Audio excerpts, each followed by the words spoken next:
गणेशाय नमः। गुरुर्ब्रह्मा गुरुर्विष्णु गुरुर्देवो महेश्वरः। गुरुर्साक्षात् परब्रह्म तस्मै श्री गुरुवे नमः।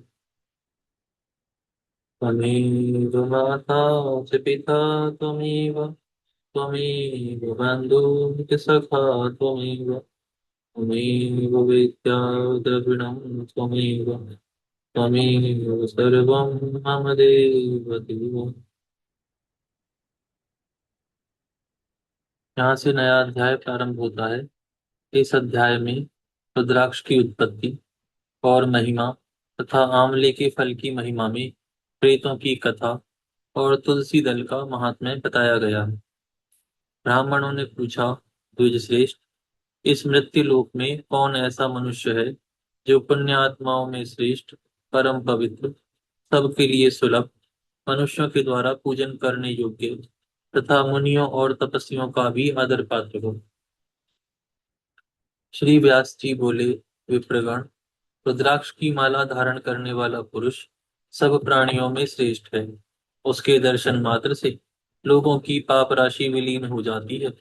रुद्राक्ष के स्पर्श से मनुष्य स्वर्ग का सुख भोगता है और उसे धारण करने से वह मोक्ष को प्राप्त होता है। जो मस्तक पर तथा हृदय और बाह में भी रुद्राक्ष धारण करता है वह इस संसार में साक्षात भगवान शंकर के समान है। रुद्राक्षधारी ब्राह्मण जहाँ रहता है वह देश पुण्यवान होता है। रुद्राक्ष का फल तीर्थों में महान तीर्थ के समान है। ब्रह्म ग्रंथि से युक्त मंगलमयी रुद्राक्ष की माला लेकर जो जप, दान, स्तोत्र, मंत्र और देवताओं का पूजन तथा दूसरा कोई पुण्य कर्म करता है वह सब अक्षय हो जाता है तथा उससे पापों का क्षय होता है। श्रेष्ठ द्विजगण, अब मैं माला का लक्षण बतलाता हूँ, सुनो। उसका लक्षण जानकर तुम लोग मोक्ष मार्ग प्राप्त कर लोगे।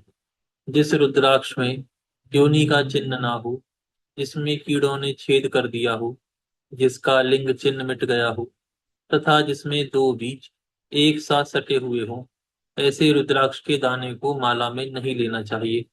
जो माला अपने हाथ से गुंथी हुई और ढीली ढाली हो, जिसके दाने एक दूसरे से सटे हुए हों, अथवा शूद्र यदि शूद्र आदि नीच मनुष्यों ने जिसे गूंथा हो, ऐसी माला अशुद्ध होती है। उसका दूर से ही परित्याग कर देना चाहिए।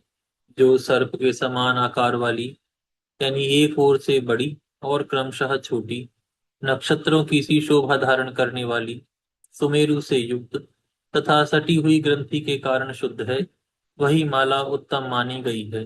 विद्वान पुरुष को वैसी ही माला पर जप करना चाहिए। उपर्युक्त लक्षणों से शुद्ध रुद्राक्ष की माला हाथ में लेकर मध्यमा उंगली से लगे हुए दानों को क्रमशः अंगूठे से सरकाते हुए जप करना चाहिए। मेरु के पास पहुंचने पर माला को हाथ से बार बार घुमा लेना चाहिए। मेरु का उल्लंघन करना उचित नहीं है।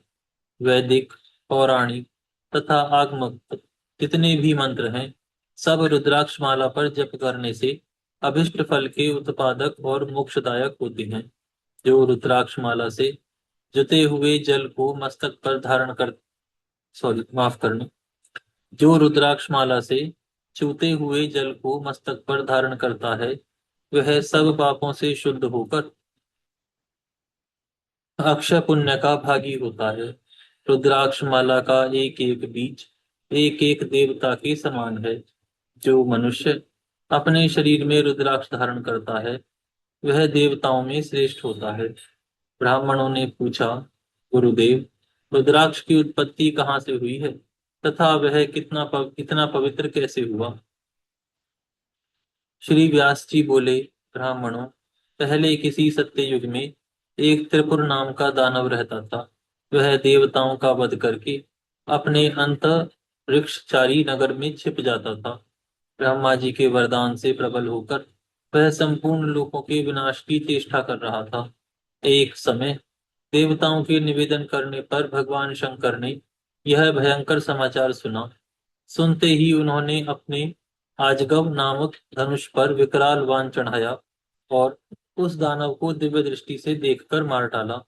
दानव आकाश से टूटकर गिरने वाली बहुत बड़ी लूका के समान इस पृथ्वी पर गिरा। इस कार्य में अत्यंत श्रम होने के कारण रुद्रदेव के शरीर से पसीने की बूंदें टपकने लगीं। उन बूंदों से तुरंत ही पृथ्वी पर रुद्राक्ष का महान वृक्ष प्रकट हुआ। इसका फल अत्यंत गुप्त होने के कारण साधारण जीव उसे नहीं जानते। तदनंतर एक दिन कैलाश के शिखर पर विराजमान हुए देवादिदेव भगवान शंकर को प्रणाम करके भगवान कार्तिकेय जी ने कहा, तात, मैं रुद्राक्ष का यथार्थ फल जानना चाहता हूँ। उस पर जप करने तथा उसका धारण, दर्शन अथवा स्पर्श करने से क्या फल मिलता है? भगवान श्री शिव ने कहा, रुद्राक्ष के धारण करने से मनुष्य संपूर्ण पापों से छूट जाता है। यदि कोई हिंसक पशु भी कंठ में रुद्राक्ष धारण करके मर जाए तो रुद्र स्वरूप हो जाता है। फिर मनुष्य आदि के लिए तो कहना ही क्या है। जो मनुष्य मस्तक और हृदय में रुद्राक्ष की माला धारण करके चलता है उसे पग पग पर अश्वमेध यज्ञ का फल प्राप्त होता है। रुद्राक्ष में 1 से लेकर 14 तक मुख होते हैं। जो कितने भी मुख वाले रुद्राक्षों का धारण करता है वह मेरे समान होता है। इसलिए पुत्र, तुम पूरा प्रयत्न करके रुद्राक्ष धारण करो। जो रुद्राक्ष धारण करके इस भूतल पर प्राण त्याग करता है वह सब देवताओं से पूजित होकर मेरे रमणीय धाम को जाता है। जो मृत्यु काल में मस्तक पर एक रुद्राक्ष की माला धारण करता है वह शैव, वैष्णव, शाक्त, गणेश उपासक और सूर्योपासक सब कुछ है। जो इस प्रसंग को पढ़ता, पढ़ाता, सुनता और सुनाता है वह सब पापों से मुक्त होकर सुखपूर्वक मोक्ष लाभ करता है। श्री कार्तिकेय जी ने कहा, जगदीश्वर, मैं अन्य फलों की पवित्रता के विषय में भी प्रश्न कर रहा हूँ। सब लोगों के हित के लिए यह बतलाइए कि कौन कौन से फल उत्तम हैं। ईश्वर ने कहा, बेटा, आंवले का फल समस्त लोकों में प्रसिद्ध और परम पवित्र है। उसे लगाने पर स्त्री और पुरुष सभी जन्म मृत्यु के बंधन से मुक्त हो जाते हैं। यह पवित्र फल भगवान श्री विष्णु को प्रसन्न करने वाला एवं शुभ माना गया है। इसके भक्षण मात्र से मनुष्य सब पापों से मुक्त हो जाता है। आंवले खाने से आयु बढ़ती है। उसका जल पीने से धर्म संचय होता है और उसके द्वारा स्नान करने से दरिद्रता दूर होती है तथा सब प्रकार के ऐश्वर्य प्राप्त होते हैं। कार्तिकेय, जिस घर में आंवला सदा मौजूद रहता है वहां दैत्य और राक्षस नहीं जाते। एकादशी के दिन यदि एक ही आंवला मिल जाए तो उसके सामने गंगा, गया, काशी और पुष्कर आदि तीर्थ कोई विशेष महत्व नहीं रखते। जो दोनों पक्षों की एकादशी को आंवले से स्नान करता है उसके सब पाप नष्ट हो जाते हैं और वह श्री विष्णु लोक में सम्मानित होता है। षडानन, जो आंवले के रस से सदा अपने केश साफ करता है वह पुनः माता का दूध नहीं पीता। आंवले का दर्शन, स्पर्श तथा उसके नाम का उच्चारण करने से संतुष्ट होकर वरदायक भगवान श्री विष्णु अनुकूल हो जाते हैं। जहाँ आंवले का फल मौजूद होता है वहाँ भगवान श्री विष्णु सदा विराजमान रहते हैं तथा उस घर में ब्रह्मा एवं सुस्थिर लक्ष्मी जी का भी वास होता है। इसलिए अपने घर में आंवला अवश्य रखना चाहिए। जो आंवले का बना मुरब्बा एवं बहुमूल्य नैवेद्य अर्पण करता है उसके ऊपर भगवान श्री विष्णु बहुत संतुष्ट होते हैं। उतना संतोष उन्हें सैकड़ों यज्ञ करने पर भी नहीं हो सकता। स्कंद, योगी, मुनियों तथा ज्ञानियों को जो गति प्राप्त होती है वही आंवले का सेवन करने वाले मनुष्य को भी मिलती है।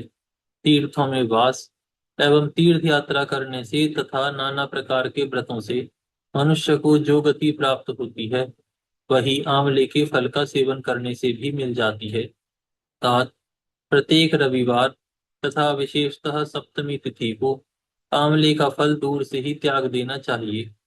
संक्रांति के दिन शुक्रवार को तथा षष्ठी, प्रतिपदा, नवमी और अमावस्या को आंवले का दूर से ही परित्याग करना उचित है।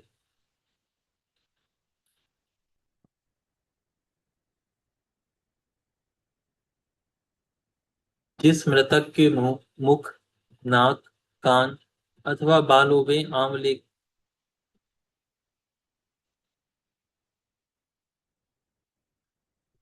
आंवले का फल हो, वह श्री विष्णु लोक को जाता है। आंवले के संपर्क मात्र से मृत व्यक्ति भगवत धाम को प्राप्त होता है। जो धार्मिक मनुष्य शरीर में आंवले का रस लगाकर स्नान करता है, उसे पद पद पर अश्वमेध यज्ञ का फल प्राप्त होता है। उसके दर्शन मात्र से जितने भी पापी जंतु हैं वे भाग जाते हैं तथा कठोर एवं दुष्ट ग्रह पलायन कर जाते हैं। स्कंद। पूर्व काल की बात है। एक चांडाल शिकार खेलने के लिए वन में गया। वहां अनेकों मृगों और पक्षियों को मारकर जब वह भूख प्यास से अत्यंत पीड़ित हो गया, तब सामने ही उसे एक आंवले का वृक्ष दिखाई दिया। उसमें खूब मोटे मोटे फल लगे थे। चांडाल सहसा वृक्ष के ऊपर चढ़ गया और उसके उत्तम उत्तम फल खाने लगा। प्रारब्धवश वह वृक्ष के शिखर से पृथ्वी पर गिर पड़ा और वेदना से व्यथित होकर इस लोक से चल बसा। तदनंतर संपूर्ण प्रेत, राक्षस, भूतगण तथा यमराज के सेवक बड़ी प्रसन्नता के साथ वहां आए, किंतु उसे ले न जा सके। यद्यपि वे महान बलवान थे, तथापि उस मृतक चंडाल की ओर आंख उठाकर देख भी नहीं सकते थे। जब कोई भी उसे पकड़ कर ले जा ना सका, तब वे अपनी असमर्थता देख मुनियों के पास जाकर बोले, ज्ञानी महर्षियों, चांडाल तो बड़ा पापी था, फिर क्या कारण है कि हम लोग तथा ये यमराज के सेवक उसकी ओर देख भी ना सके। ये मेरा है, यह मेरा है कहते हुए हम लोग झगड़ा कर रहे हैं, किंतु उसे ले जाने की शक्ति नहीं रखते। क्यों और किसके प्रभाव से वह सूर्यदेव की भांति दुष्प्रेक्षर हो रहा है, उसकी ओर दृष्टिपात करना भी कठिन जान पड़ता है। आज यहाँ पर विराम करते हैं, फिर कल से प्रारंभ करेंगे। हे गौ माता, आप सभी देवी देवताओं की माता, सभी पुण्यों का पुण्य, सभी तीर्थों का तीर्थ है। हम सभी आपको दंडवत प्रणाम करते हैं। आपकी कृपा सदैव हमारे ऊपर बनी रहे। धर्म की जय हो। जय हो। अधर्म का नाश नाश हो। हो। प्राणियों में सद्भावना हो। सद्भावना हो। विश्व का कल्याण हो। कल्याण हो। गौ माता, राजमाता, राष्ट्रमाता गौ हत्या बंद हो। बंद हो। श्री पद्म पुराण की जय जय हो। हो। आज के आनंद की जय हो। जय हो। नमः श्री पार्वती पतये हर हर महादेव। जय जय श्री राधे श्याम। नमो नारायण। नमो नारायण। नमो